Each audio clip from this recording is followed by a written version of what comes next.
In the early 1500s, Llorona was the prettiest girl in a small town somewhere in Texas. Every man in town wanted to marry her, but there was one lucky man she hoped to marry. He befriended the family and courted her for a few years before they were married. In 3 years of the marriage, they had 2 sons. One day, before the oldest boy's birthday, Llorona's husband went out to buy a present. He said goodbye to his wife and children and left for town. He was never seen again. There were rumors in the town saying that he had left his wife for a young mistress. Some say he was murdered, but no one knew the true reason why he left his family. Eventually, she got over the abandonment and had her heart set on a rich farmer. They soon fell in love.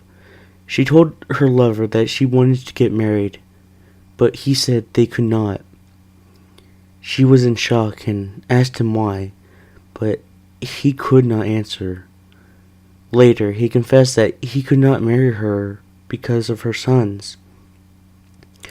She was so furious and ran all the way home.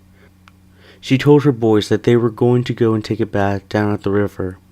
The boys slowly entered the shallow part of the Rio Grande, but she had other plans. She told the boys that they were now old enough to go in the deep end, and so they did.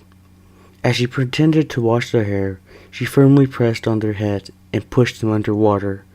She didn't let go until they were dead. After watching the lifeless bodies of her precious sons float away down the river, she ran to her lover's house and explained what she had done.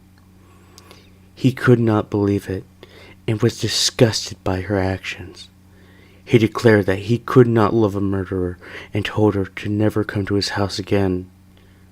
Suddenly, she realized what she had just done to her family. She ran back to the river and wept at the bank. She stayed there and wept and did not eat or drink or sleep until she finally died. Her soul now walks the river edge, weeping and looking for her precious sons.